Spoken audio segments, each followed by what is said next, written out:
High everyone, நம்ம இன்றைக்கி பார்க்க போகிறது லாய்டில் வந்து ரீஃப்ரிஜினேட்டர் இன்வெர்டர் டைப்பு. ஓகேங்களா, இது என்ன ப்ராப்ளம் வந்துட்டு பார்த்தீங்கன்னா ஃபுல் டெட் கண்டிஷன். ஏன்னா ஹை வோல்டேஜ் வந்து ஃபுல்லாக ஸ்டார்ட் ஆகிட்டு இருந்தது. அதனால் பார்த்தீங்கன்னா பியூசி, எம்ஓவி, அதுக்கப்புறம் பார்த்தீங்கன்னா ஐசி, மெயின் கெப்பாசிட்டரு, இது மாதிரி கொஞ்சம் எஸ்எம்பிஎஸ்சில் இருக்கிற சர்க்யூட் எல்லாமே டேமேஜ் ஆகிட்டு இருந்தது. அது பார்த்தீங்கன்னா இப்போ நம்ம பக்காவாக ரெடி பண்ணியாச்சு. ஸோ இதனால் எஸ்எம்பிஎஸ் மட்டும் அடி வாங்கினாலும் நம்மளால் ரெடி பண்ண முடிந்தது. இதே நம்மளுக்கு ஐபிஎம்மோ இல்லை இப்போ பேக் சைடு இருக்க மைக்ரோ கண்ட்ரோல் ஐசியோ எதனா அடி வாங்கியிருந்தால் கொஞ்சம் ரெடி பண்ணுறது கொஞ்சம் டஃப்பாக இருந்திருக்கும். ஏன்னா மோஸ்ட் மெட்டீரியல் கிடைக்கிறதுல அதுவும் ரெடி பண்ணி கொடுக்குறோம். ஸோ மெட்டீரியல் கிடைக்கும்போது நம்மளுக்கு ஈஸியாக அதை ரெடி பண்ணி கொடுக்க முடியும். ஸோ இது எதுக்காக பார்த்தீங்கன்னா அதை இப்போ ஃபுல்லாக ரெடி பண்ணியாச்சு. ஏன்னா நம்ம யூனிட்டில் இருக்கும்போது பக்காவாக போர்டு ஆனே கம்ப்ரஸரை ஸ்டார்ட் ஆகும். பட் நம்மக்கிட்ட இப்போ யூனிட் இல்லை, இதனால் நம்ம டேரெக்டாக அதை ஸ்டார்ட் பண்ணி கொடுக்கணும். அது ஏன்னா செக் பண்ணி பார்க்கலாம். ஏன்னா இது பார்த்தீங்கன்னா கம்ப்ரஸர் கனெக்ட் பண்ணி வச்சுருக்கேன்.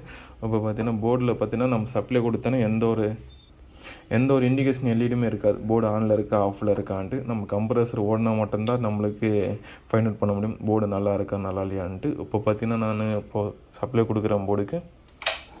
ஓகே, போர்டுக்கு பார்த்தீங்கன்னா சப்ளை கொடுத்தாச்சு. இன்னும் கம்ப்ரஸர் ஸ்டார்ட் ஆகலை. கம்ப்ரஸர் பார்த்தீங்கன்னா ஒரு 10 செகண்ட் 20 செகண்ட்குள்ளே ஸ்டார்ட் ஆகிடும். ஸோ அதே மாதிரி எப்படி இதை டேரெக்ட் ஸ்டார்ட் பண்ணுறத பற்றி உங்களுக்கு சொல்லாமல் இருக்கேன். இப்போ பார்த்தீங்கன்னா கம்ப்ரஸர் ஸ்டார்ட் ஆகிடுச்சு. நான் போட்டு நம்மளுக்கு 10 செகண்ட்லேருந்து 20 செகண்டுக்குள்ளே ஆன் ஆயிடுச்சு. இது எப்படி டேரெக்டாக செக் பண்ணுறதுன்னு பார்த்தீங்கன்னா இங்கே 2 ஜாக் கொடுத்துருப்பாங்க. P6 ஜாக்கு, அப்புறமா பார்த்தீங்கன்னா P7 ஜாக்கு. அதே மாதிரி P6 ஜாக்குக்கு பின் டு பின் என்னென்ன வோல்டேஜ் வரணும், என்னென்ன கனெக்ஷன் இங்கே இண்டிகேஷன் மாதிரி கொடுத்துருப்பாங்க. அதே மாதிரி P7க்கு என்னென்ன வோல்டேஜ், என்னென்ன சப்ளை, டோரு, அது மாதிரி சென்சாருக்கான ஒரு இண்டிகேஷன் கொடுத்துருவாங்க பின் டு பின்னு. இப்போ பார்த்தீங்கன்னா நம்மளுக்கு P6ல் பார்த்தீங்கன்னா DTH 5 வோல்ட்டு, இது ரெண்டுக்கு ஒரு 5.K ரெசிஸ்டரும், அப்புறம் P7க்கு 5 வோல்ட்டு RTH ஒரு 3.3 kV ரெசிஸ்டரும் போட்டு தான் போர்டு ஃபுல் நான் சர்க்யூட் க்ளோஸ் பண்ணி ஆன் பண்ணியிருக்கேன்.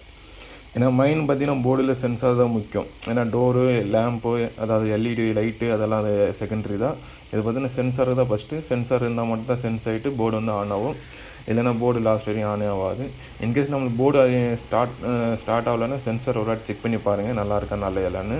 இன்கேஸ் சென்சார் ஃபெயிலியர் ஆகிட்டு இருந்தால் போர்டு சுத்தமாக ஆன் ஆகுது, அதாவது கம்ப்ரஸர் ஆனே ஆகாது.